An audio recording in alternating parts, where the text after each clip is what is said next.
Okay, there we go. That's the second prompt. There I we did. go. Okay, so now you see it. Okay. Okay, so There. now we're recording. Okay. Okay, just give us, let's do one more minute. We've got people kind of flurrying in.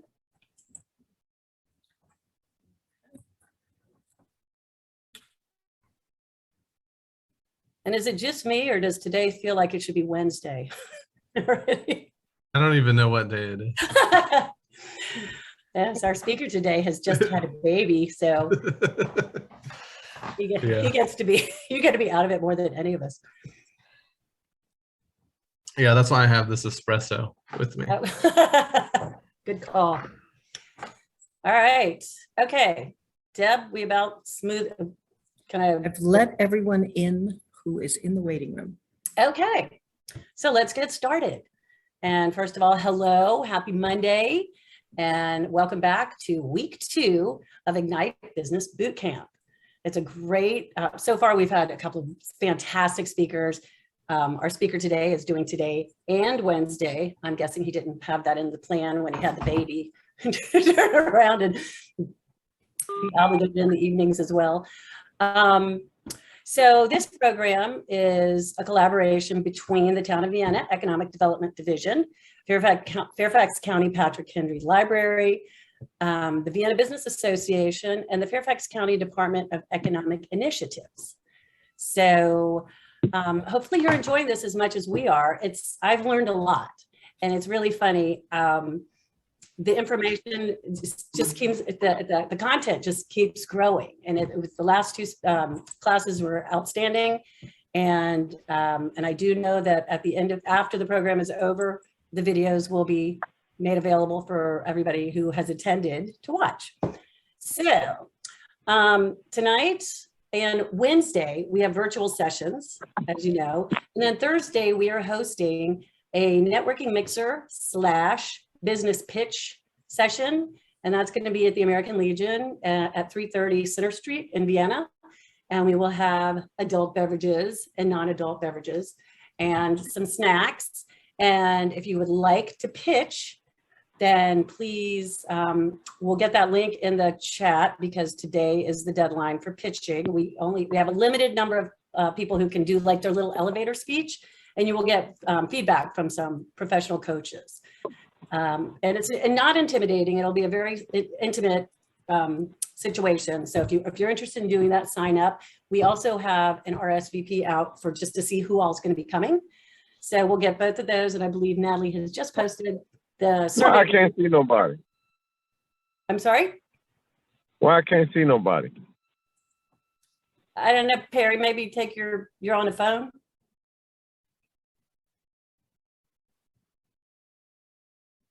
Thank you.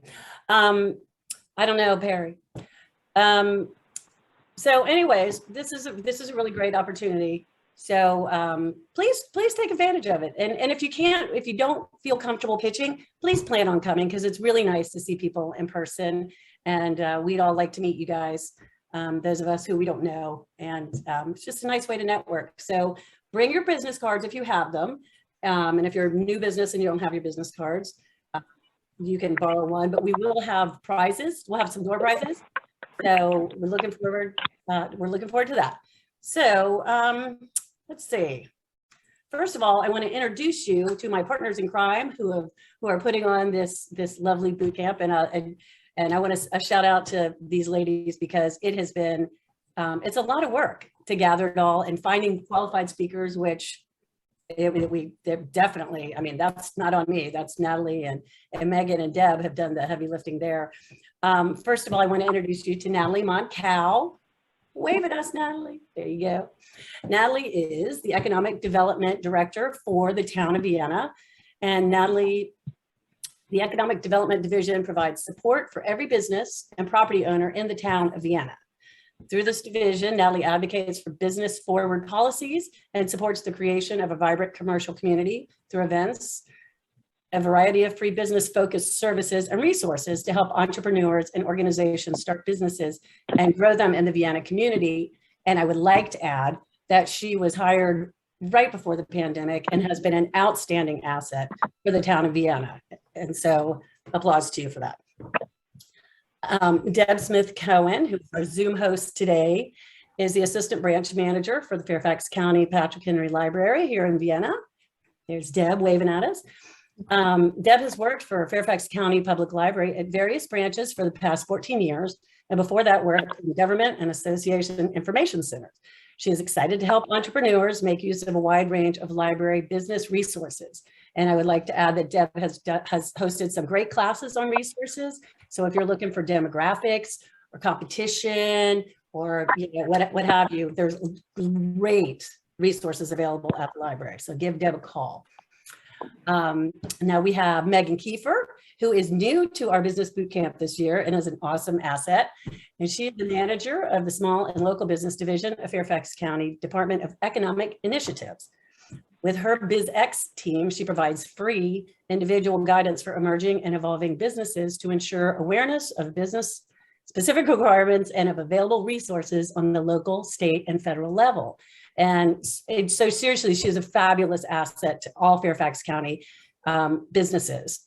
And then there's me, and I am the executive director of the Vienna Business Association and the Merrifield Business Association, and which are both chambers of commerce just doing business as business associations. We think it sounds friendlier, less about the money, more about the business. And I am an asset for anybody in these areas. I don't just support our member base. The chambers, as you know, are member based. But if you need any connections in the town of Vienna or in Merrifield, or if you have any questions, or if there's anything I can do to help you, please don't hesitate to call any of us, and we will get our numbers in the chat here in a second. You guys can add yours. I'll do mine after I stop talking. I did want to go over a couple of housekeeping items. The first is to please make sure that your name is on your screen is the name that you registered with, and if you have a business that you would like associated with your name, please put that in there. So like Troy, we would like to know that you are with Red Clay. So if you don't know how to edit your name, just click on the 3 dots and change your name, change your screen name. So when our speaker is speaking, we are not going to stop him from speaking to answer questions, but please feel free to put your questions in the chat, and we will be gathering those questions and asking them at the end. Now, that said, if the speaker asks you to speak, or I do believe we'll have a poll question or maybe some interaction, then most of that's going to be done through the chat. But if Troy asks you to speak, then feel free. And keep your mic on mute as much as you can, unless you're actually talking. And I always feel bad. I always like talking on Zoom. I always feel like I want to say, and the restrooms are located over here and over here, but you know where your restrooms are. So each session, we are going to provide a poll question. So this being the 3rd session, we have already done 2 poll questions. They're really fun. We're going to throw out a poll question and you guys all answer so that our speaker can gather some information about what you know about what he wants to know about, well, the questions about websites. So, so today's poll question is, here we go. What makes a great website? So you can answer all, can you answer all or only one? Just one. Okay. I misunderstood and made it multiple choice, but you're going to tell us why Oh, I guess you could make it is right. multiple. Yeah. Okay, let's see. I was more curious what was Most important, right? most important to like Yep. the audience specifically. Mhm.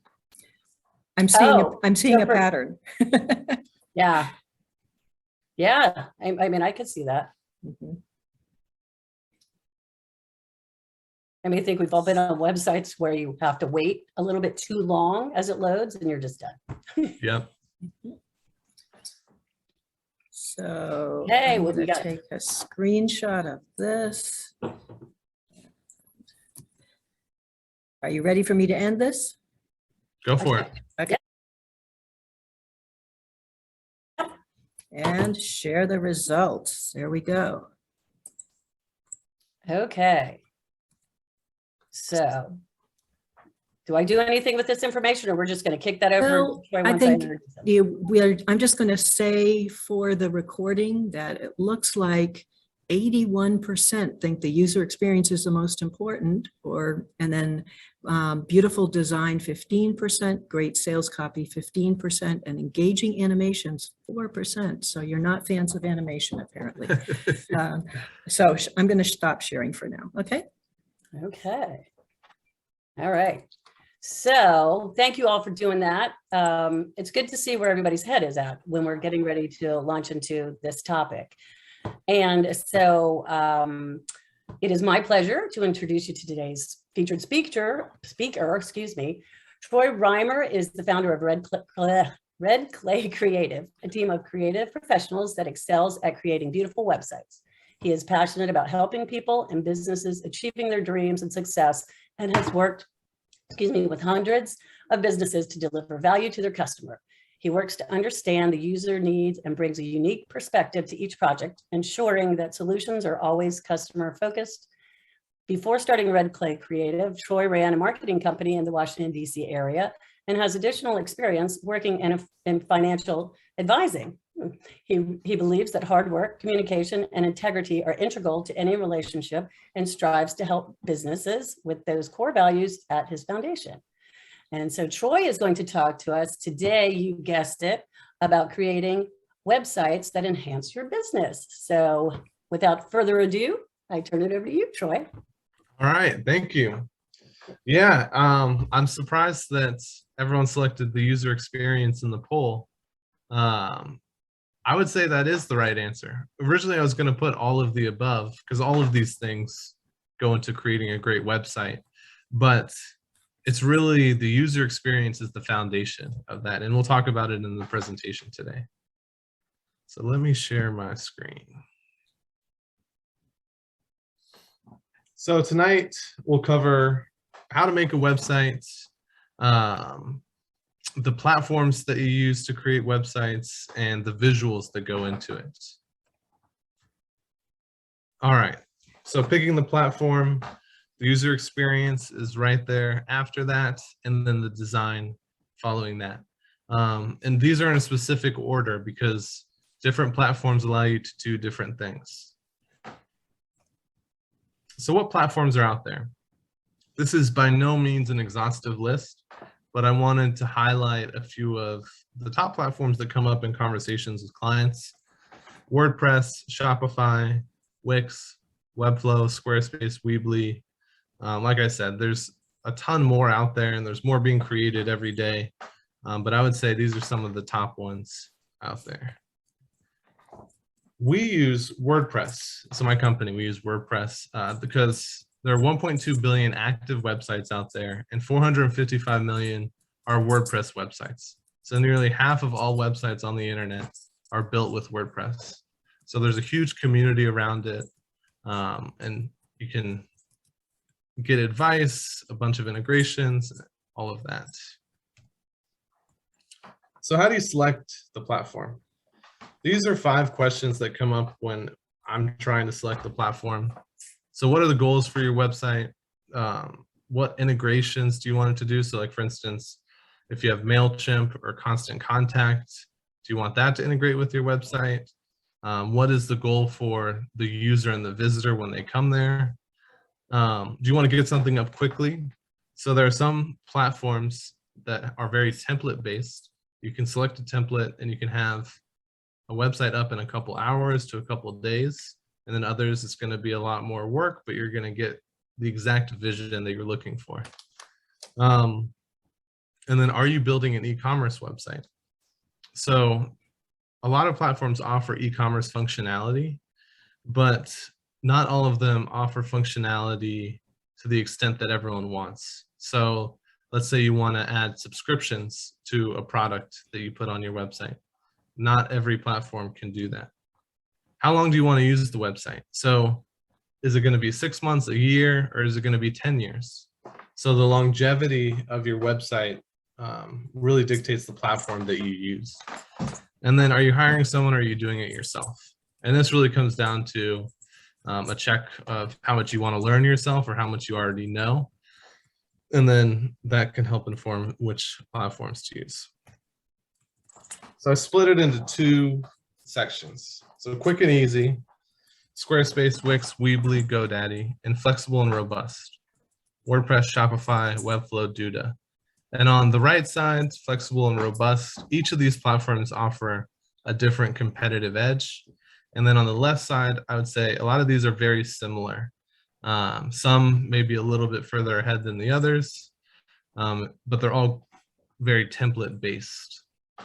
So Squarespace, for instance, you're going to select a template, put in your content, change out the pictures, and you'll have a website up very quickly after that. WordPress, you can do that also, but it may involve a lot more customization. Webflow, that one is very more design oriented. So there's not coding, but if you're very familiar with like the Adobe suite of products, that might be a good option there. Another question that comes up when outsourcing or when selecting your platform is, are you doing it yourself or are you outsourcing it? So there's pros and cons to both. So if you do it yourself, you can do it quickly. Like I said, you can select a template, get it up in a few hours. It could be very cheap. So it could be anywhere from free to 15, 20 bucks a month. And those templates are key here because you can select a template, select the style that you want, and then just fill in the words and the photos and everything from there. Some of the cons with those platforms, and I'm referring specifically to the quick and easy ones here, are it may be limiting. So because it's template based, you may be locked into that template. So if you want to bend the template or customize it further, there may just not be that functionality there. There may also be fewer integrations. So a lot of these platforms are newer, and by newer, I mean within the past 5 years or so. And there just may not be as big of a community of apps and developers around it. And this is a big one. A lot of times it's non-transferable. So if you build a website on Squarespace, you can't transfer it to Wix. If you build it on Weebly, you can't move it to Squarespace. So once you pick that platform, you're kind of stuck there. And you would have to rebuild it on another platform if you wanted to. Then outsourcing. So some of the pros is someone you hire is likely going to have a lot of expertise. And I say likely, this goes hand in hand with the quality one because you want to double check people's references before you hire them. Maybe that goes without saying, but there's a lot of, because these platforms are so accessible, there's a lot of people that can, put up a sign, say they're open for business, and maybe they've only done a few projects versus someone who's done hundreds of projects and is going to come with a lot more expertise. And then another pro of outsourcing is if you're going the custom route where you have a very specific vision or idea of what you want, this may be a better route because it's not going to be as template based and look like kind of other websites. And then cons, it's not going to be cheap. You may find someone that is somewhat affordable, but maybe that's not the path that you want to go down. It may be more complicated. So it's like as you customize a website and you start adding all these integrations, there's just a lot more moving parts. And then completion time. So instead of taking a couple hours to a couple days, it might take a couple months to complete the website. So now we're going to go into how to build a website. And a lot of this is high level, and I welcome questions later on because we kind of breezed through the platforms there. I can share this presentation afterwards. Yeah, up next, how to build a website. There are three main things. So the user experience, well, two main things, I guess, the user experience and the design.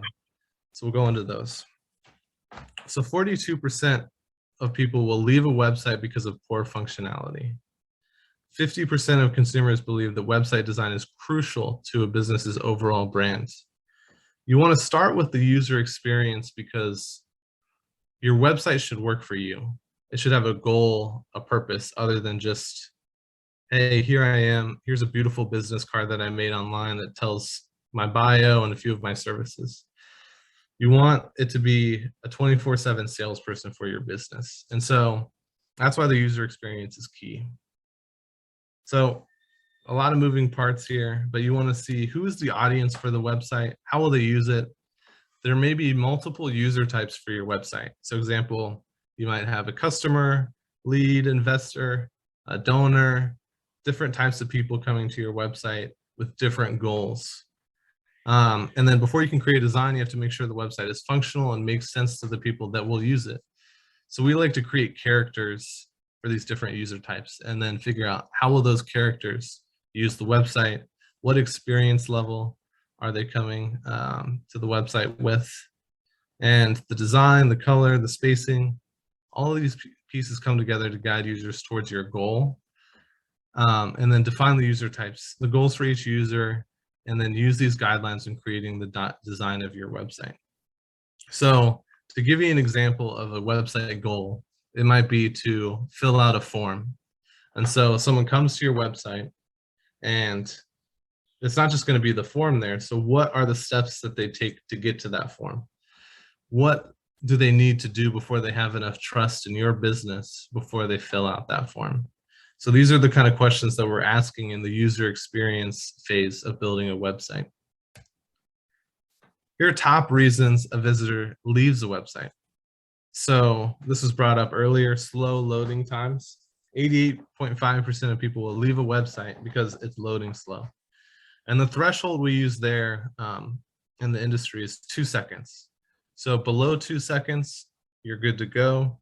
Above 2 seconds, if it's slightly above it, you might be okay, but anything really past 3 seconds, you really want to address because it can make a huge difference in the conversions of your website. And it's not on this slide, but a website that you can use to test the load speed is GT Metrics. And I'm going to put that in the chat.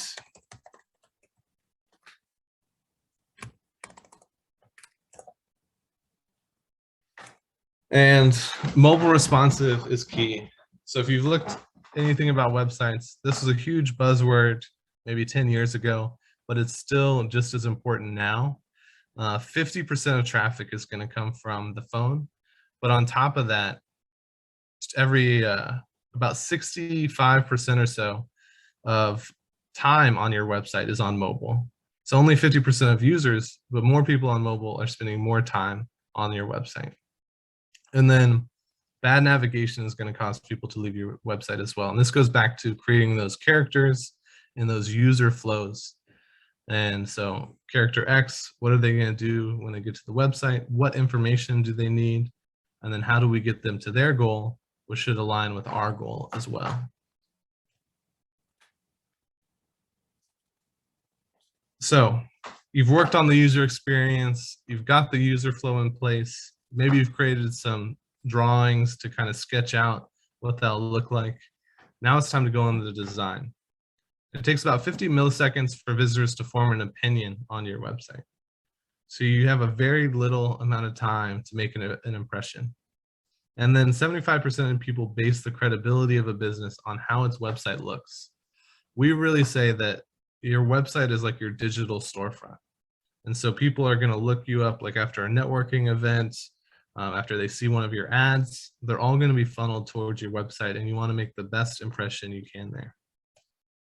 So when we look at design, we're looking at 3 things: images, colors, and fonts. And you take all of these pieces and you create building blocks for your website and the layout and everything, but it really comes down to these. So a lot going on this slide, but every color has some sort of psychology associated with it. You may notice that a lot of fast food brands use red and yellow, for instance. It's happiness, warmth, McDonald's, Wendy's. A lot of these brands have this red excitement because it draws your attention in when you're on the go and gets you ready to eat. I'm just hungry kind of thinking about it. But blue, for instance, you might see that a lot of banks or financial institutions will use blue in their branding. It's trust, peace, loyalty, competence. So these colors, they may seem frivolous, but they have meaning behind them and feelings that we subconsciously associate with them.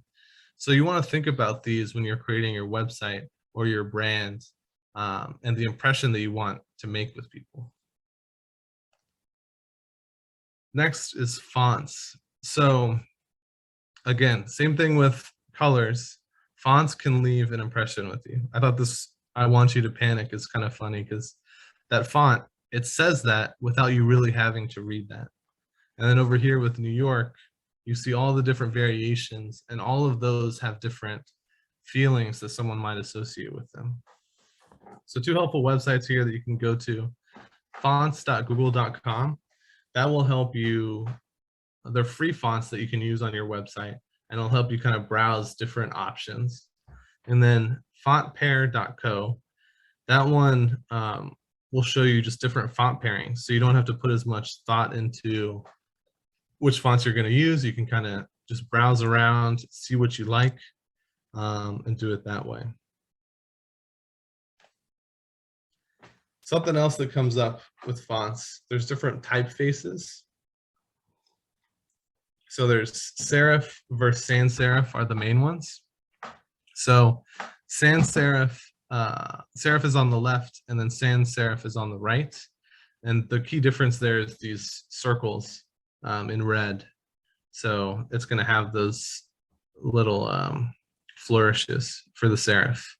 But serif typefaces are easier to read for lengthy copy. That's why you see newspapers use serif fonts a lot.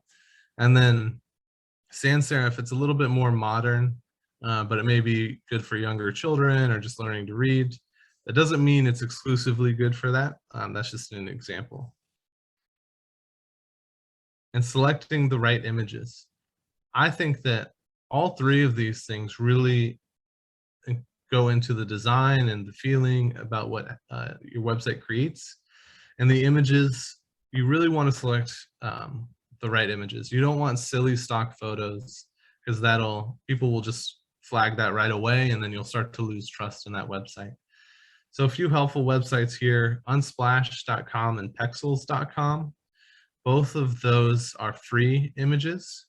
So they have a lot of high quality free images that you can use. And then there are tons of paid sites for images like Shutterstock, but I really like stock.adobe.com.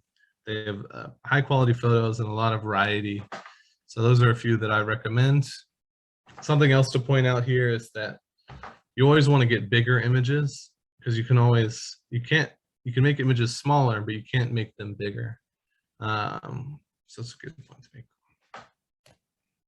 So I just went through a lot of conceptual stuff, and I really wanted to go through an example of what it would look like just to build a simple page.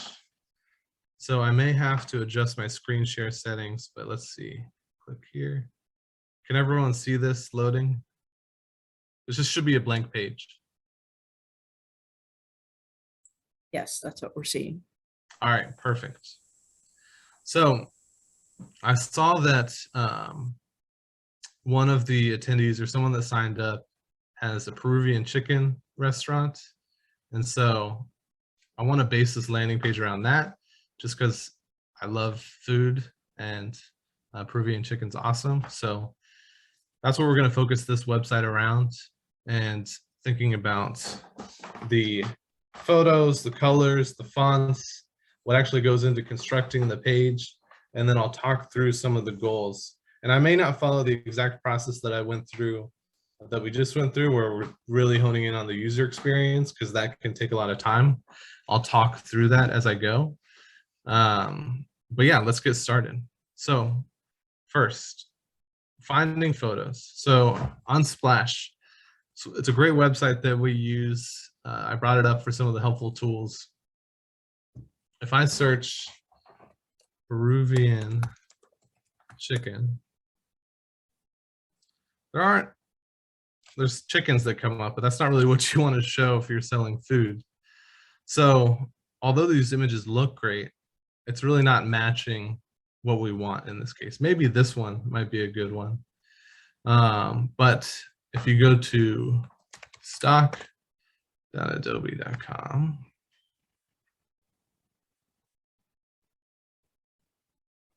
let's search the same thing.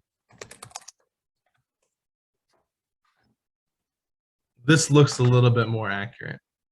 And so let's select one of these. I'm going to select this one. So I can download a preview. And this is why I like Adobe Stock, because if you're looking for something very specific, you're probably going to find it here. Versus Unsplash or Pexels, you might find something a little bit more general. So let's just say this. So you need a paid subscription for this site. I'm just downloading a preview. So we've got an image. We can start there. And then let's look at the fonts. So this is Google Fonts. As you can see, there are lots of font options. You could scroll through this for 30 minutes to an hour just looking at them. But you can also limit or filter what shows up. So with food, we might want to select a display font.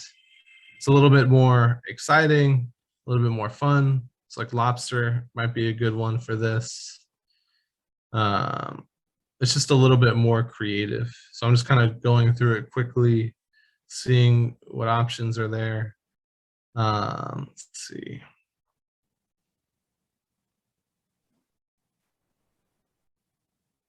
Okay, I'm going to go with lobster just for ease. So I click on it, shows you the font options, and then to select it, you want to select this style, and it gives you options on how to embed it. I'll show you how to do that. There's two different options here. So we'll hold on to this. And then colors. So I didn't bring up this tool, but it's a tool called colors or coolers.co. I'll put this in the chat also.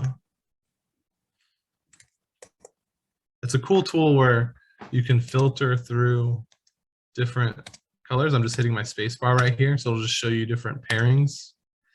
But you can also, let's see, they've changed the menu slightly.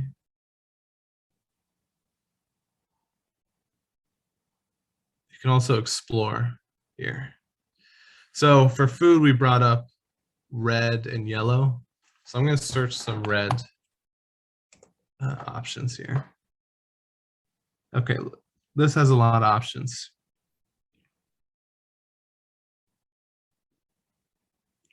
So right now it may just look like a bunch of colors, but all this is going to start to come together as we put it into the website. So I've already logged in here. This is just a blank page. And so with WordPress, I'm going to go to the back end. So I selected WordPress because that's what we use the most. This is what the back end of WordPress looks like. You have your menu on the left with different options, but to make a page, you go to pages. Then we have these pages already set up here. So home page, I'm going to edit that. Okay. So the building experience is somewhat similar for whether you're using Squarespace or Wix or Weebly. There's always going to be some kind of sidebar on the right or left that'll show you the different options that you have, and then the content in the middle that you're actually building from. So when we're building a homepage, we usually start with a banner at the top. So in this case, I'm going to select this cover block.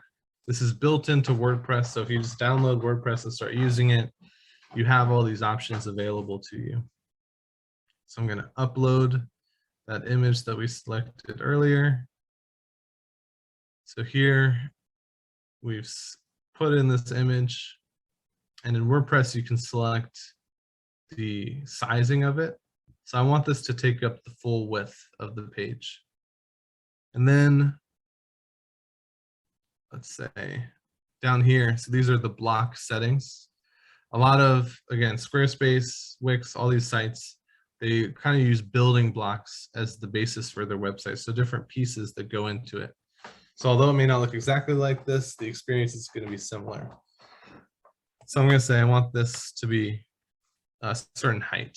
So let's hit update. and let's look at our page so far. So it's just an image as an overlay over it.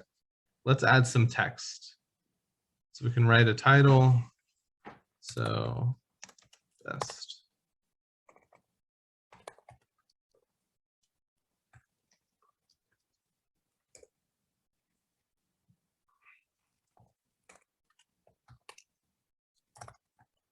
And so with this statement, I'm starting to get into maybe one of the goals for this site.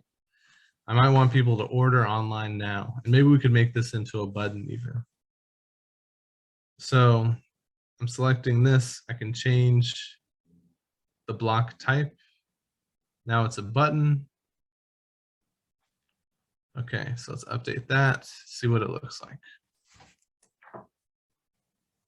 All right, basic thing, but now maybe we want to spice it up with some colors. So here, I'm gonna try out this Rosso Corsa. So I can just copy, click that, and copy the color.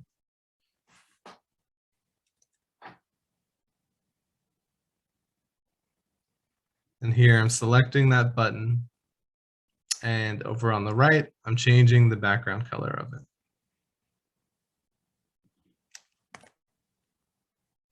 It pops, it's red. I like how that looks. Okay, now let's go back to the fonts that we were looking at. So this font, I'm gonna kind of breeze over, I guess, part of it. It's what we're gonna do is we're gonna import the font into the website so that it can be used.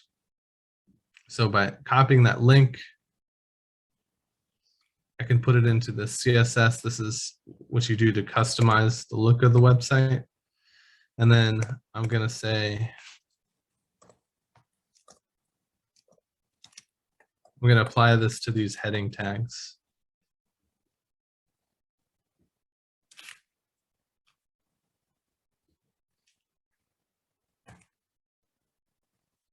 Okay, now I'm gonna go back here. So there's different types of headings and text. So you have paragraph, which this is right now, but I'm gonna change it into heading.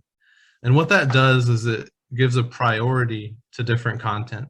So H1 tag is gonna be higher priority than an H3 tag. So, and that kind of gets into SEO too. So now, I gotta double check my work, but if that went correctly, perfect.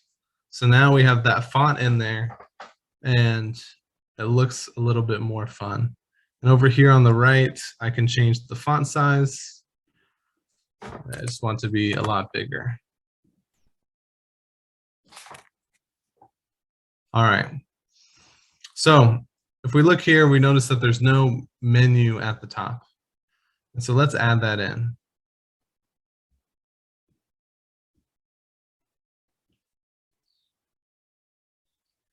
So you go to, in WordPress, you go to appearances and then menus. And so since we're not building out a full website, I'm just gonna kind of make up some links. But say we want the home page, you have to add in what the link will be. Let's say a menu, and then hours plus info.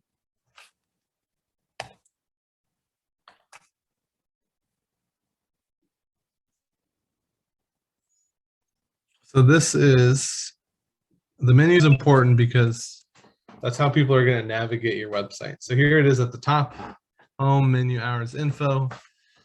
I say you don't want to do more than 5 items at the top. You can always create a sub menu. So when you hover over something, it shows up there. But if you make it too crowded, you're going to give the user too many options and they'll get overwhelmed. People easily get overwhelmed, and it's so easy to just leave your website and move on rather than try and figure something out. You really only have a couple seconds to grab their attention. So a restaurant, they're probably going to want to show their menu so people can see what it is.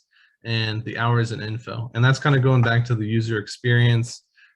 What is the purpose of someone coming to the site? What information do they need? And how do I get it to them so that they actually buy my stuff?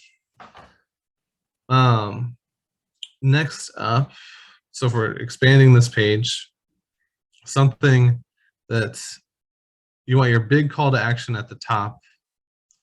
Sorry, it's kind of being a little bit buggy, but you want your big call to action at the top and then a follow-up below that. So I always like making a statement. So I'll show an example of what I mean. I'm just going to put placeholder text in there though. So this is a website that we did, and this is their statement.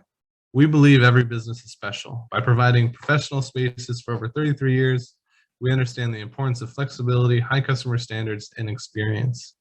And what this statement does is it gets people to buy into the mission of your brand. And I think it's really important to create a connection with the user, even if it's for a brief moment. These we believe statements can say, oh, I believe in that too, or I really respect a business that believes in that. And so that's why I like putting it next up. So you have your big call to action at the top, and then you make your we believe that chicken is the best food on the planet. And I'm going to change this to be a heading tag. And then I'm just going to put placeholder text below that.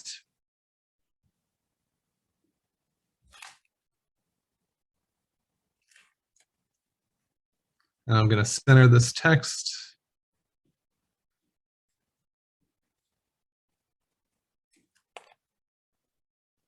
And now we can see the website really start to look more like a website. You can customize the colors up here, but I don't know if I want to get into that right now. I want to go more into the layout and the user flow. So next up, so you've have your call to action at the top. You've introduced someone to your business. And now you might have another way for them to navigate throughout the site. And so I find that doing things in threes is really, really works, I guess. And so I'm going to add in some columns. I'm going to say add in 3 columns. And in these 3 columns, we'll have 3 call to actions. And we can change the background color of these. So this is another thing here. I just clicked on this outline up here. Most website builders are going to have the ability for you to see the outline of stuff. Here I can change the background color. Maybe we want to do a little bit of variation. So we do this color. We'll make 3 different colors here.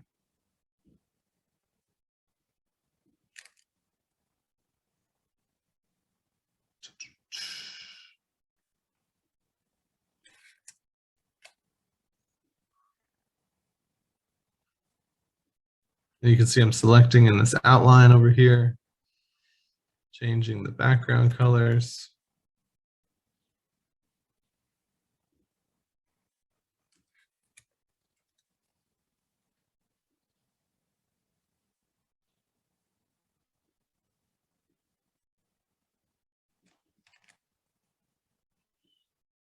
Update, okay. I'm gonna put some content in here. I'm gonna add a heading. Right now, I'm just going to call this heading, just for simplicity's sake.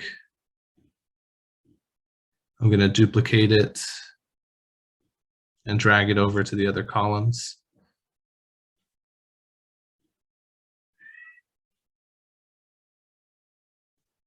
And then I'm going to add placeholder text. And we'll fill it in a moment, but this will just allow us to see what this could look like, and then edit the content.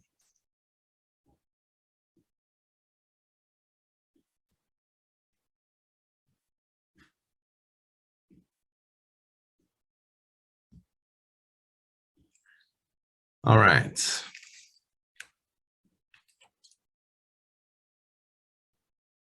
Gonna add. These are called spacer blocks, and they just add space.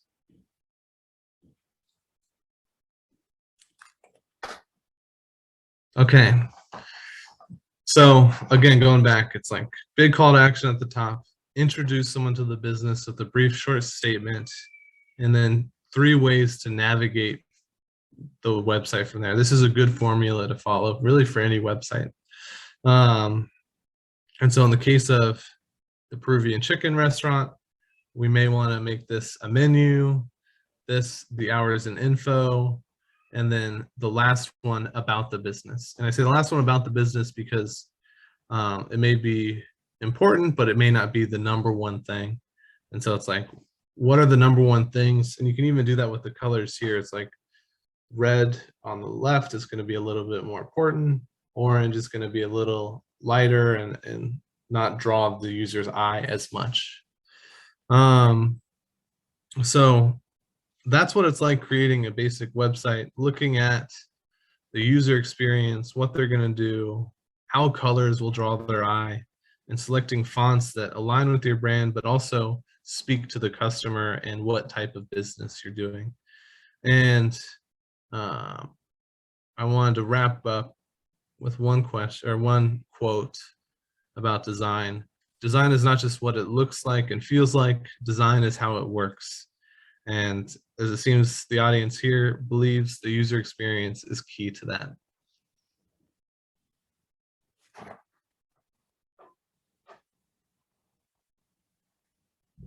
So I hope that was valuable.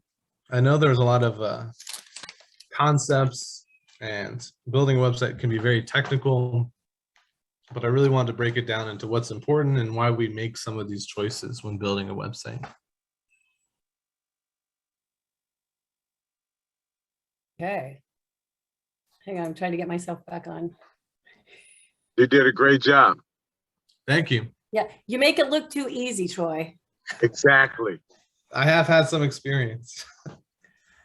So we have a couple of questions, and I think one of my biggest questions, and somebody else asked this, what was the platform you were in? WordPress, right? WordPress, yep.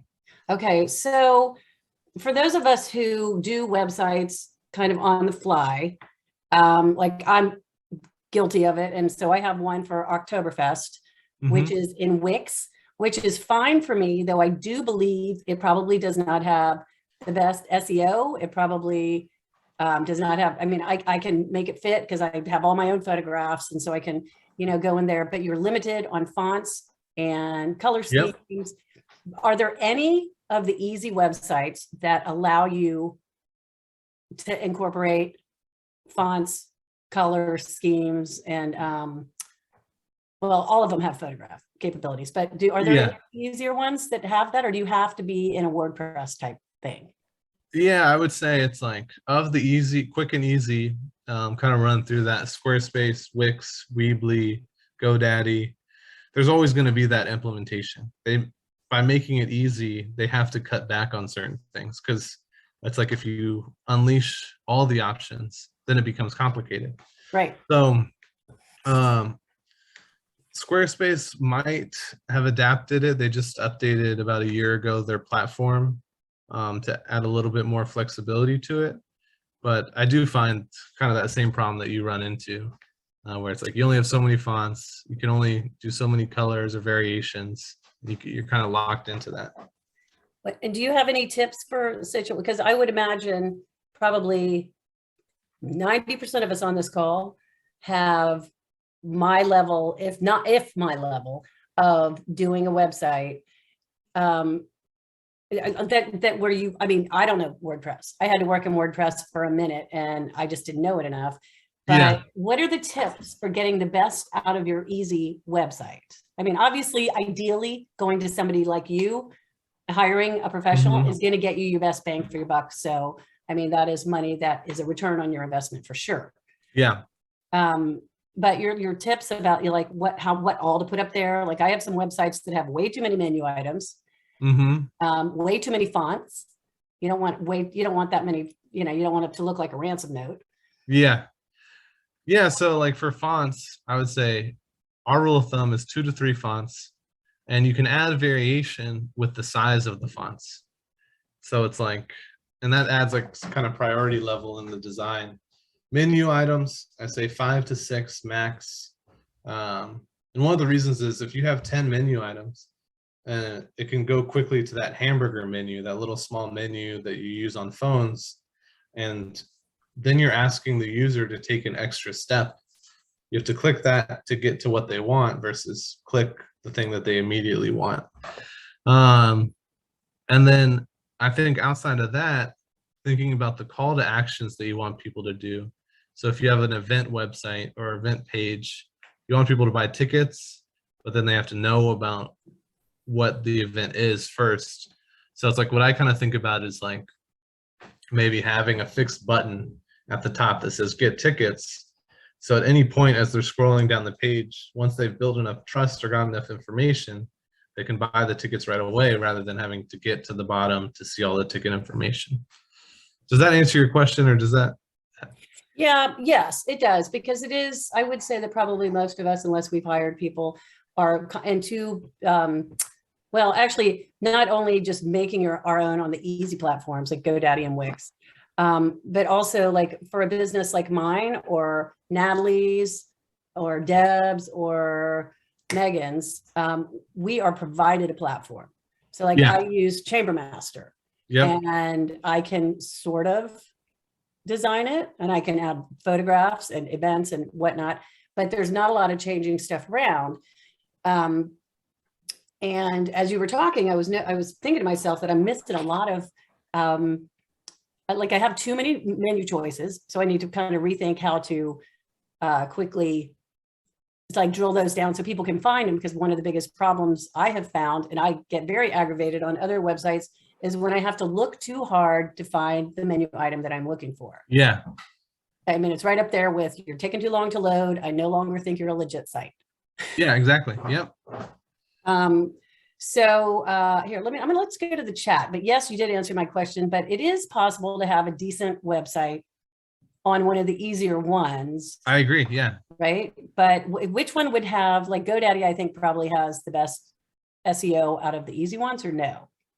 Search engine optimization is SEO for anybody. Yep. I don't know as much. I mean, so we have someone on our team that does all the SEO stuff. And so I don't know as much about those platforms. I know Squarespace has some SEO options. They all do. I just don't know how robust they are. Yeah.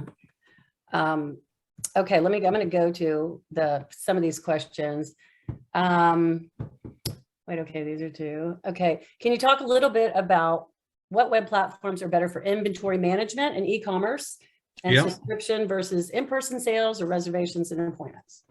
Okay, so for e-commerce, I really look at 2 options. WooCommerce, which is a WordPress option, and then Shopify. And Shopify, I would say, falls under that quick and easy for getting something up. But I put it in the flexible and robust because it does have a lot of apps and expandability beyond that. So it's a pretty cool platform.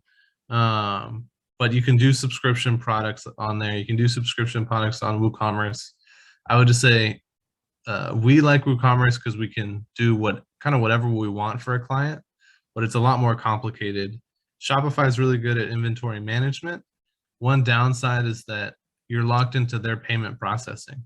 So if you, like we have a business or client that sells CBD, and so they can't do Shopify because they're locked into their payment processing and they have to get special approval. Or if you have like a deal with your bank, you couldn't use that deal on Shopify. You have to use their payment processing. So that's one downside of that. So, okay, so that's interesting because one of the attendees this week asked me, brought up, I didn't realize that CBD had extra tax associated with it because I don't sell CBD products, but that's kind of a big thing. And it's coming in strong in Northern Virginia. And can you suggest a platform that would be one of, like, is there a platform that's easier to deal with things like CBD? And I mean, I don't know if that's the only, I guess, vape shop. Yeah. So WordPress is going to be good for that just because you're going to be able to integrate with whatever payment process partner you want. Square Payments, I know, has a beta program. I don't know if it's released publicly yet for CBD specifically, which can integrate with WordPress. But I would say go that route. And there's still templates that you can use. It's just you can make WordPress as complicated as you want, or kind of as easy as you want with the example I showed. Okay. And I think some people know, okay, so SEO is search engine optimization, but can you explain a little bit about how important that is and what that does for you? Yeah, so SEO, I was actually just looking at this yesterday separately from this presentation, but the most used website on the internet is Google, and the second most used website on the internet is YouTube, which is owned by Google. So I thought that was, and by a long shot. I thought that was really interesting, but it highlights the importance of SEO because Google's kind of like the yellow pages of the modern age. And if you're not on the first or second page of Google or Bing or whatever, then people aren't really going to go deeper than that. And so SEO is really creating your website so that it is easily readable for these search engines. I kind of say it's like making it easy for robots to read. So in my presentation, I was talking about heading tags. And so those heading tags, the search engine will take that and it'll say, okay, H1 is the most important. Okay, H2, that shows something else. And so we'll use these like technical SEO things to then tell the search engine what to prioritize. Another thing on the SEO side that's not as technical is SEO is really about new and relevant content. So if you have a blog, that's a great way to show up for SEO. And something that I do for blogs is you can type a question into Google or start to type a question, it will complete your question. And you can use that as the title for your blog. And so you know that people are searching for this thing.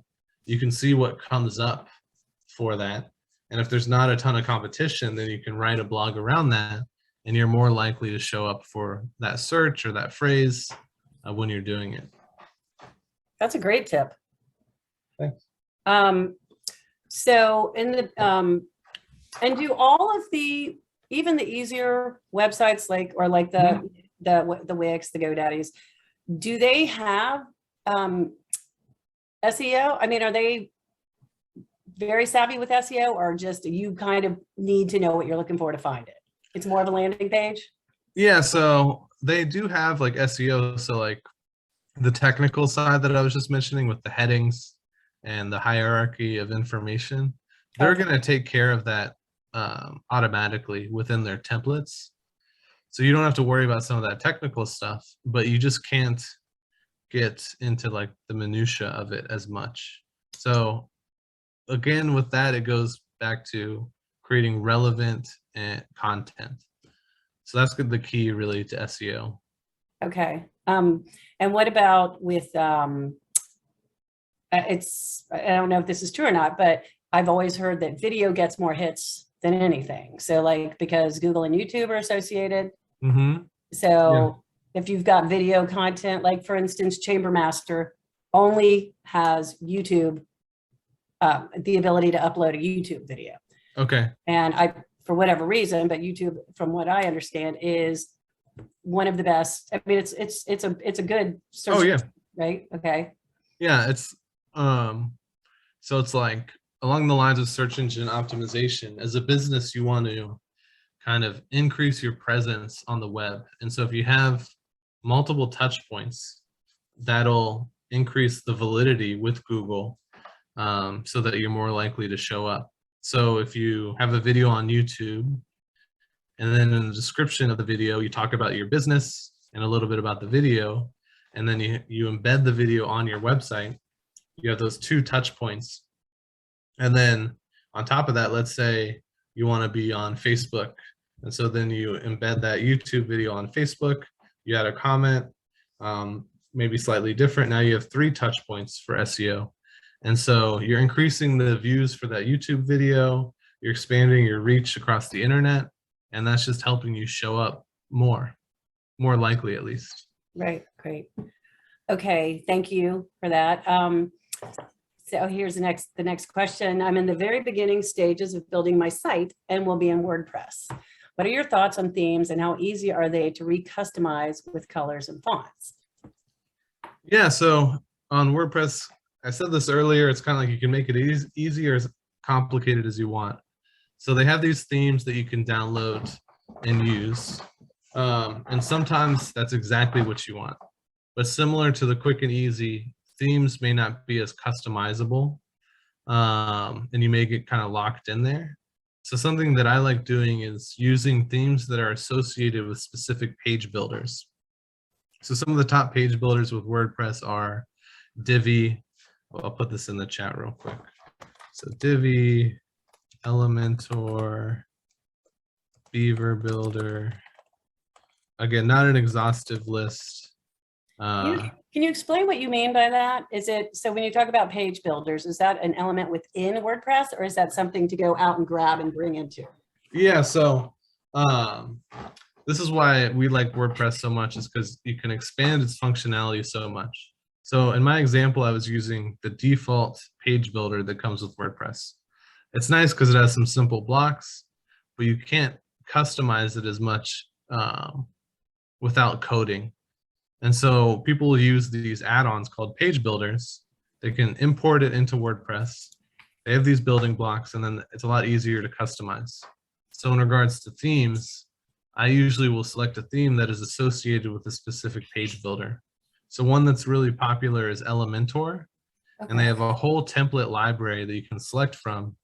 And that way you're not locked into a specific theme. You're more locked into that page builder that might have multiple themes. And so you can kind of switch things in and out, customize it a little bit better, and adapt your website over time. And there's big communities around each of these page builders. And so it's like if you hire, let's say you start building it yourself and then you want to add in a developer or a freelancer, it's easy to kind of grab them and they're already familiar with the platform. You don't have to teach them about it. Okay, great. All right, let's see. Would you please talk about where the calendar and contact, it says contact us, oh, contact us should go. I built my own site and I'm not a techie. Also, I don't understand SEOs, but that was asked before. Yeah. So, I guess what type of site is it? I don't. well, so I think No this is from contact. Shonda, and she I think hopped off, but she is an artist. So she Okay. does handcraft stuff. So I'm imagining that she would want to do, you know, contact us for items that you see for sale, or here's my calendar of events where you can come see me in person at different festivals. Okay. So this may not work for every business. What I like is either having a contact button at the top and a contact form at the bottom of every page, because that makes it easy. It's like they can quickly grab it at the top, or once they get to the bottom of the content, they're like, I have enough, I'm ready to reach out. So that's a good kind of rule of thumb. But someone who may not be as like into lead generation, they just might want the button. And then as for the calendar, it's good to have a preview of events on the homepage and then a full calendar on its own page. Even if it's only 5 or so events, having a dedicated page for the calendar is good, but then showing the upcoming events, the top 3 or whatever on the homepage so they can quickly see what's coming up and then dig deeper if they want to. That's like a common concept in web design, is like give them the information and then they can dig deeper if they want to, but don't give them all the information because they'll get overwhelmed. Yeah, okay. I mean, most of the sites that I deal with, the chamber sites, all do that. They've got a tiny little scroll and then a big, huge calendar in the background. Yep. Okay, so we have a question. What would you expect to pay monthly to a professional webmaster? And I believe that's not just monthly, right? I think there's an initial. Yeah, so I would say a new website, let's say a 5-page website, would cost anywhere between $3,000 to $10,000, depending on the size of the company or agency, the quality they're delivering. So on the lower end, it's going to be someone who's just getting started out, who's building a portfolio. And then on the higher end, it's going to be an agency who's done this for hundreds of clients already. And you know that it's going to be quality. Okay. Can you talk about some accessibility issues? For example, best practices for alternate text for your images. Yeah, accessibility is a big one. Let me get a link actually for something. We use this on our website.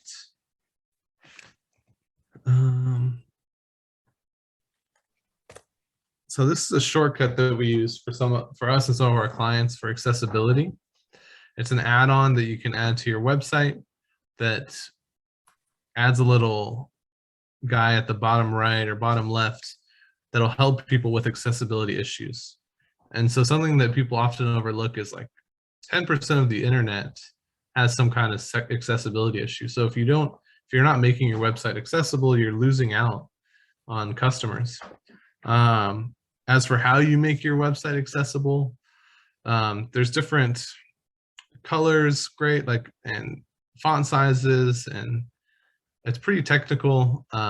But I guess like from a simplicity perspective, it's like you want to pick colors that are somewhat easy to see, and you want to think about color blindness. So if we're going back to this example, it's like, okay, someone who's colorblind may not see these colors the same way. And so you want to make sure that there's enough contrast with the white text on the dark background. So like this red box on the left is going to be a lot more accessible than this orange box on the right, because when it's maybe someone who's colorblind might see that as like a light gray or something like that. And so thinking about the contrast of colors is good, and the size of text. Okay, so just for my own benefit, and maybe everybody else knows what this means, but accessibility is the word accessibility when used with website design, is it accessible for all people? Like Yeah. Okay, so that you have, like you talk about with color blindness, you want to make sure somebody is not put off because they can't understand, read, access, view correctly. Yeah, or if someone's blind, they have a screen reader that will read the text on your page. And so if you can add like alt text to images. And so this is like text that's kind of in the background, and it will describe your image, which is good for SEO, but it's also good for accessibility, because then someone who's blind who goes to your site can read the description, or not read it, but they can hear the description of that image, and they can get a better idea of what you're presenting versus not having that. Okay. Thank you. That's very interesting to me, because my father is recently blind, and I'm always looking for tips for things that can help, not just with blind people, but well, it's important too, because e-commerce companies are starting to get sued for not having accessibility on their websites. And so we've recommended, for at the very least, people to put this accessibe.com feature on their website so they can avoid getting sued. Okay, thank you. Okay, how do you? That's a great point too. Yeah, especially as we move more to e-commerce. Yeah, definitely. Okay, how do you move up for something with a lot of likely hits, like Pizza Near Me? So when I mentioned SEO before, I said you want relevant content. So Pizza Near Me is kind of a broad term, but what Google's going to do is they're going to find where that user is. So I'm in Alexandria. So if I say pizza near me, it's going to pull up pizza in Alexandria. And on your website, you would want to put best pizza in Alexandria, Virginia, for instance, or we serve these areas, maybe even putting zip codes on your contact page for like where your delivery goes to. adding location to text is a good way to improve the SEO. It's like an easy hack, I would say, because you're not going to show up for just pizza, but you might show up for pizza near me if you do some of that stuff. Right. Okay, good. And so what is your thoughts on paying for ads? I mean, is that like so paying for ads to get your pizza? I mean, that I assume you probably encourage your clients to do that. Yeah. To rise to the top. Yeah. So we do Google ads for our clients, and we do SEO also. And we find that it's a good combo, just because SEO can take time, whereas Google ads, you're immediately cutting the line. And so you don't necessarily need a huge budget, but I would say a minimum of $500 towards your Google ads. Sweet spot kind of being around 1,000 to where you can hire someone to manage it and then use the budget there. But yeah, we encourage it if someone can afford it. Yeah. So most of the people on this call are probably or are like pretty new businesses or small businesses. So that's $1,000 a month you are talking about, or a push? Yeah. And so, I say that because if you're doing it for less than 500 a month, that money goes straight to Google. So it's not like you're paying for less of a service. You're just getting less for that. Okay.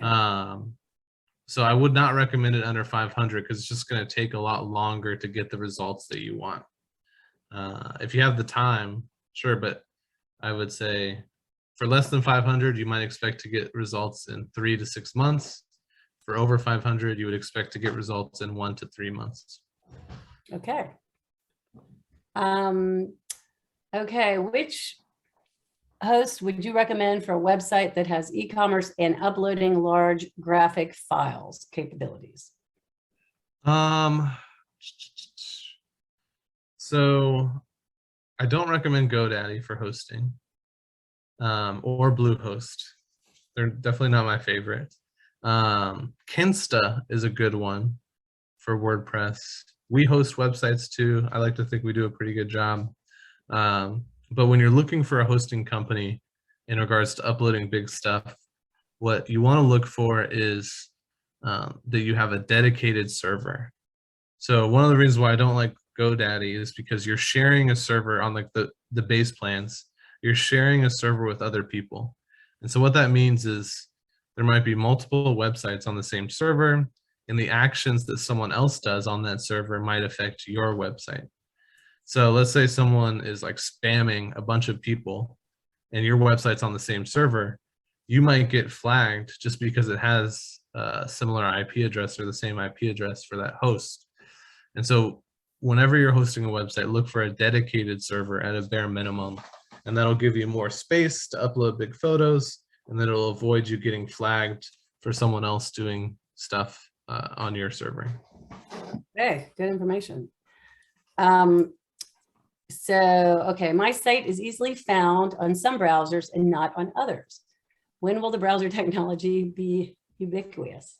Am I pronouncing that right? Yeah. I don't know. Well, I guess it's like I would need to know what browsers, because it should be pretty ubiquitous across. I mean, the biggest one's Chrome. That's like 70% of people use Chrome. It's like, and then I think Safari and Edge are next. And then Firefox is popular and people know about it, but it's not that widely used. Those are the ones that we usually test in. But I don't know. Okay, because I know that I have issues. Oh, on Edge. Edge, yes, I have to, because I do 2 chambers. I have to do one in Chrome and one in Edge so I get to each one without a problem. Edge does not seem to be as user-friendly as Chrome, and Firefox did not seem to. Well, it could be, there's older versions of Edge. Something new with Microsoft Edge is that it's actually the new versions built on Chrome. And so I think they've kind of given up on the old Internet Explorer ways. You probably heard about a lot of issues with that, but now it's built with Chrome. So it should kind of be a similar experience. Okay. Deb, you have a comment in here that says ADA 508 standards for navigation. Is that a, I just, you mentioned that it's a legal issue as well as just an accommodation out of politeness issue. And Yeah. I just wanted to just give the context, that's all. okay, perfect. So it is a requirement even for e-commerce. This Okay. is another accessibility term I'm typing in the.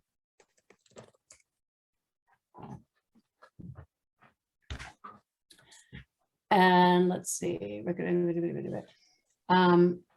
Okay, so the person who asked the previous question about how being more easily found on one browser than the other, did say she was using Firefox and Chrome. I don't know, Ray, if we answered that question or if you want to chime in and, oh, can't find you on Edge. Yeah, hey Troy, Hey, it's Rhea. Yeah, I'm mystified. I get comments from people saying, "Oh, this is great." Well, I'll get people from California, Texas, and Florida, states that I'm not in yet, and they'll say, "Oh, I'm so sorry to bother you. You're the first one that popped up." And when I typed in how to get rid of paint near me type thing. And then I have other people in New York, where we're in New York twice a month. And it's like, wow, I really had to hunt and find you. And I had to research, and I find you finally like 5 pages back, but our building needs to get rid of stuff. So I took the time to find you. So I'm kind of mystified. How do I had a guy in New South Wales, Australia find me and thought I was an Australian company, which I thought was hilarious. yeah. But I asked my web guy, and he was, who I think is really good. He just kind of had a pretty cavalier answer, like, "Yeah, it just depends on the browser people are using." And I'm like, well, how do I? It's hard to say without taking a look. Yeah.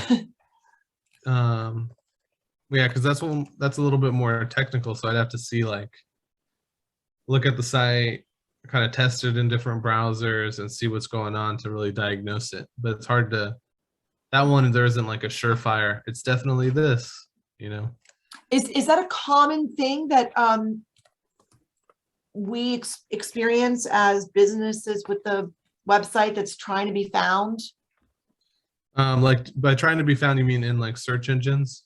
No, because that I'm good with. It's just in the browsers. Yeah, I don't hear about that often. Sometimes it's a caching issue. And okay. like, so that we run into that a lot. Okay. But yeah, I'd have to look at it. Okay. What could I ask Candalee, and if you'd rather do it offline, like what do you charge for like an audit? Like I would love to have you do an audit on my website. And like maybe there's something you would catch where maybe I should have certain words that are flagged for someone using a different browser. I would be picked up on their browser, the ones that they use, because we have no control, right, over which browser people decide to find, look for stuff, right? Yeah. So most likely we wouldn't charge anything for an audit because we would want to win your business. Okay. But depending on how in depth, sometimes we do charge. Like for SEO, sometimes we'll do like a in-depth audit and give people specific suggestions that they can act on, and we'll charge for that versus just giving like an initial assessment of like kind of what we would see or like suggest might be a little bit different, might be free. Okay. Thank you. Hey, Yep. Rhea, do you still have the same business? Oh, Yeah. yes. Could you tell me the name of the business again? It is yuckoldpaint.com. And yuck is spelled Y-U-C-K. Okay, it is. So sure. So her business is really unique, and it's creative meets contractor meets, there's like a lot of different things. And I'm wondering if your website, what's your website platform? Do you know? No, that's why I pay my guy $6,000 a year. I pay him $6,000 a year to deal with it. Yeah, I'm just wondering because I know from what I understand, some websites, some web platforms are more compatible with certain browsers, I believe. That is correct. Yeah. Okay. So it might be yours is more compatible with Google than, Very well could be. All I know is that when he took over the website, he completely rebuilt it because it was on an older GoDaddy format. He goes, this will not serve you. Your business is too big now. I need to put you on the big boys, like get off the training wheels and get you on a proper website format. I said, sure, whatever, just send me the bill, whatever it needs to be. So I don't know. That's what you like to hear, right, Troy? Just do what you gotta Exactly. do and send me the bill. I'll figure out a way to pay it later. Okay, so that's a good question. All right, so I think, and I apologize if I'm missing anything, I'm sliding back through here. Would anybody like to unmute themselves and ask questions? Or raise your hand or just shout it out. Can you talk a little bit about the sales end and choosing where you're going to partner for online sales? Like, are you referring to e-commerce? Right. Yeah, so that payment Or process. is that Wednesday? Yes. So Wednesday we'll go into a little bit more of the content and like kind of assessing. On Wednesday, I want to go into why certain websites make certain user experience choices and how you measure the impact of those websites. So not so much on Wednesday, but I would say inventory management, payment processor, and functionality. So it's like knowing, it's like we on the e-commerce side, we get a lot of examples like, oh, well, Etsy can do it. Can you do it? And it's like, well, it just depends on where the platform is. You know, you really have to define up front with an e-commerce site what it's going to be doing for you and what functionality you want before selecting the platform, because otherwise you'll get trapped. Like even on WordPress, if you select a theme, like we ran into this recently, where they have a marketplace where people can connect and transact, but then they want to add this and they want to add that, but they use this theme. And so we kind of have to start over from scratch because they were locked into certain choices with that theme versus going the custom route, which they needed to do in that case. So speaking of Etsy, a lot of people on this call, or not a lot, but a handful of people on this call are local artists. So I know that almost all of them have visibility on Pinterest and Etsy, obviously Facebook, any place where you can go, and or Instagram probably. What is, for somebody who's trying to showcase local art, photos, events, so photo heavy, and I think you answered this a little bit earlier, but what would be your success? So say I see Angeli is on here and she makes beautiful hand-painted glass dishes, and what would be the best platform for her to get the best visibility? And an understanding you need to partner with, like have an Etsy site. There's certain things you want to do in addition to, but you don't want that to be your only website, right? No, so I would say going back to the question of who is the audience and where are they hanging out. So in the case of Etsy, that may be one type of audience. eBay may be a different type of audience. And so selecting some of these platforms could be an easy way to get started with your shop without having to build it out on your website. And you can just link to that platform. But I always start with that question: who is your audience? Where are they? And how do you get in front of them? But you're not unique if you just do that. Like when I go to Etsy and look up, painted glass, how do you fall in? Again, so Etsy is its own search engine. So it's a part of Google's search engine, right? But they have their own search engine internally. And so finding out those keywords to make yourself stand out is really key. So it's like, rather than just saying, glass bowl, you would want to add more specifics about it. What color is it? Is it a certain type from a certain era? What were the techniques associated with it? And those things will help you stand out and differentiate yourself. Okay, thank you. Hey, I would like to say you made a great point about accessibility. My cousin, she's a president for the Federation of the Blind, and she's not totally blind, but she did make a point about me making my website accessible where they could hear, and I hadn't thought of how it works. So you did bring that up. I'm gonna reach out and to you and try to get you to work on my website, because that is a great point. There are people that are not totally blind and they need access, and she's making a big stand with the government about a lot of things being discriminated against. Yeah, and sometimes it's not even intentional. It's like you kind of think about it like if you have a business, it's not like you would turn down a blind person if they walked into your shop. But if your website isn't accessible, that's exactly what you're doing. Exactly. I'm in the detailing, and I didn't think blind people drive cars, but she said she's not totally blind and she has a car and she would like to have it, but she can't see my website. And what you made a valid point about that, having it where she could hear it, Yeah. which would make her more aptable of acquiring my service. And just anybody that's listening, I think that's a great key. And they're also looking for sponsorships too. That if you guys want to sponsor some great programs, they're up and coming. They're people that's almost being forgotten. Yeah, it's a great point. Thank you. Yeah, so Perry, it's funny. My father is blind, and my brother's living with him, driving his car. I am borrowing his car this week, and it's dirty, and I love and I know how good you are at detailing, and they do provide a lot of there's a lot of tools that you can use to get on the computer and get on the website through voice commands. But if you get to a website that doesn't work with it, then you're dead in the water. Yeah. Well, you're not blind, so just go to the website and fill out a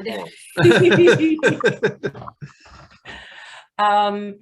Okay, do you have a recommendation for a portfolio WordPress template for a print graphic designer?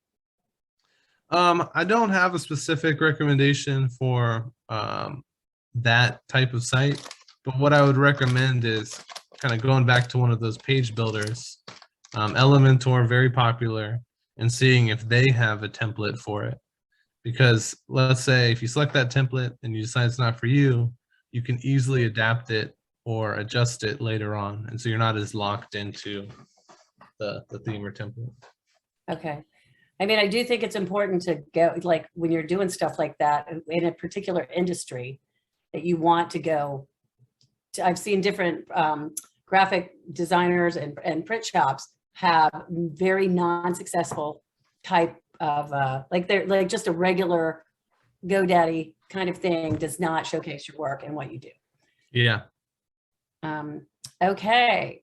Anybody else have questions? Any of my partners in crime up there? No, yes, no. Okay, well, then. Oh, there's one. I see one. How often does your website need to change? I guess it's like you don't want your website to look outdated, but I would say the key to how often your website needs to change is the content on it. And so if the content speaks to your customer, then in some ways that might be more important than the font style or the colors, because it's going to connect with your customer. But if the content doesn't, then it needs an update. So to that point, that's one of my biggest pet peeves is going to a website and having the information be a menu from 2021. Yeah. And then also, just to echo the point that you made earlier, the search engines are looking at current content. So adding a blog to your page, and almost all of these programs, all of these platforms have a blog page. I think.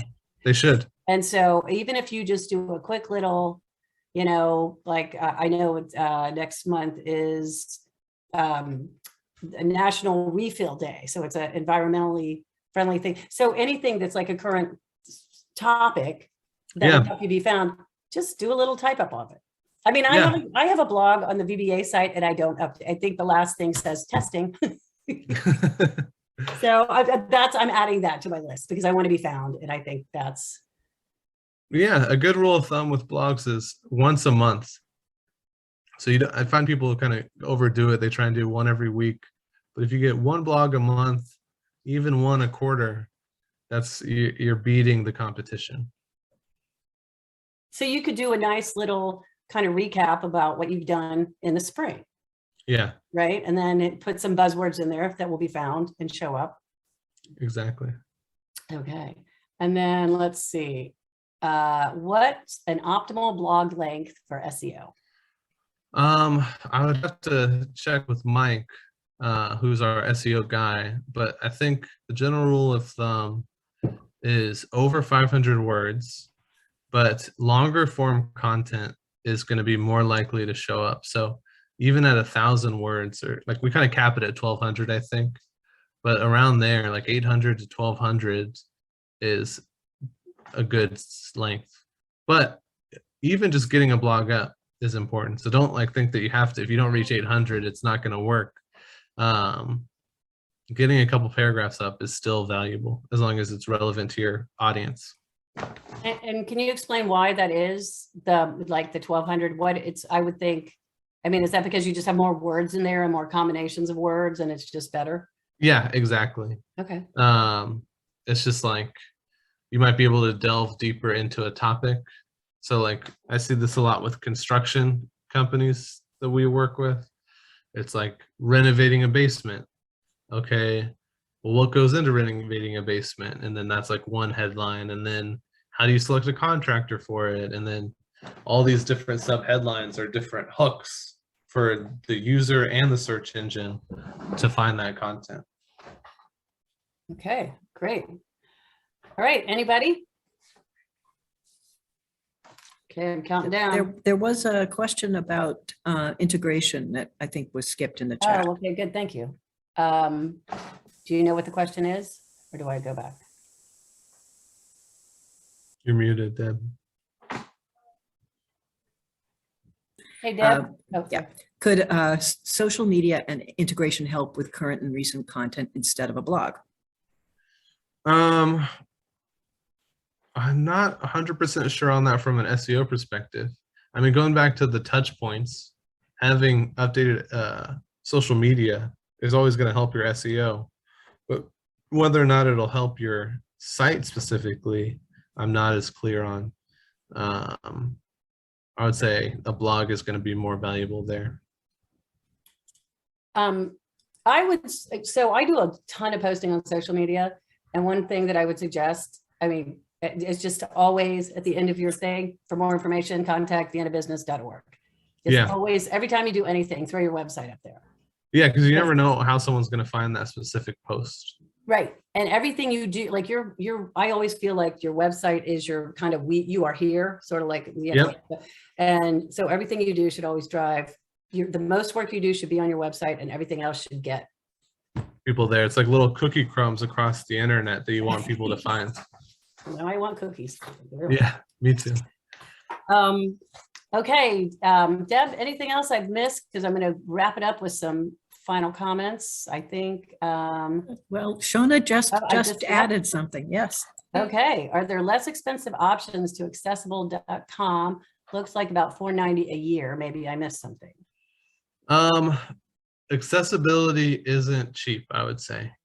So you're really kind of not cutting a corner with Accessibility, but it's like to do it yourself is a lot more time intensive. So it may seem expensive at $4.90 a year, but to pay someone to do it is going to be a couple thousand, several thousand, I would say. And that's not just to build the website, that's just to do it custom for the site once it's already built. Okay. And along that note, are there any tools that would cost money that a group of people, like for instance, we have Lou Cousins, who's the executive director of the Vienna Art Society. Are there any tools that the Art Society could sponsor or pay for that would allow multiple members to go in and take advantage of, or is it all just one-for-one person for website? Let me see. I'll write that down and I'll follow up with you after. Okay. Because I think there's that across a lot of different industries with the arts. We can aside. always make a deal. There you go. Join the VBA. I'll hook you up, Perry. Okay. Anybody else? Lots of questions. I love it. Okay. So RSVP, RSVP. yes, thank you very much. RSVP on the, Deb, would you mind, do you have the 2 links? Give me a second. Okay, thanks. I have them, but I don't want to toggle away because I was having problems with my screen. So first of all, Troy, thank you so much. Oh yeah. Taking time out of your busy new father day. And congratulations on the baby. Thank you. If you thought you learned a lot from Troy today, please tune in on Wednesday because he is coming back to talk about website content and evaluating the impact. So I guess we're going to dig a little deeper and kind of look at more statistical kind of. Yeah, measuring really the results. Okay, of it, so yeah. how do you know how you're doing? I get that all the time. What are my independent hits or whatever they're called? Views. So that's next Wednesday is our last actual Zoom class. And then Thursday night, we have a mixer and the opportunity for people who want to pitch their business, do their little elevator speech. It's just really good to perfect it when you need to, if you go to networking events, or if you ever need to, if you do want a quick sale or quick tell of what you do, this is a really good way to get some good feedback from some experts. We have Coach Powell and Marissa. Marisa is who was our first speaker. They will be giving feedback each time somebody wants to speak. So we have a limit of 15 people who can pitch, but we are wide open for how many people can come to the event. It's at the American Legion at 330 Center Street, Vienna, and should be a lot of fun. And I think Deb was putting these. Oh, look, we got all kinds of messages now. Okay, these are all thank yous to Troy. Thank you, thank you, thank you, thank you. Yeah. So yes, in here, I'll put my email in here. And if anybody, just FYI, just a plug for the VBA, if anybody on this call who is not a VBA member would like to try out belonging to either the Vienna Business Association or the Greater Maryfield Business Association, I'll give you a rate of $100 for the first year. And normally a small business is about $250. So if anybody's interested, please get in touch with me because it's a great way to meet other businesses and network your business. And I will just open it up to see if any of the other partners have anything to add. No? You forgot to mention that there will be swag if you show up at the mixer. Thank you very much.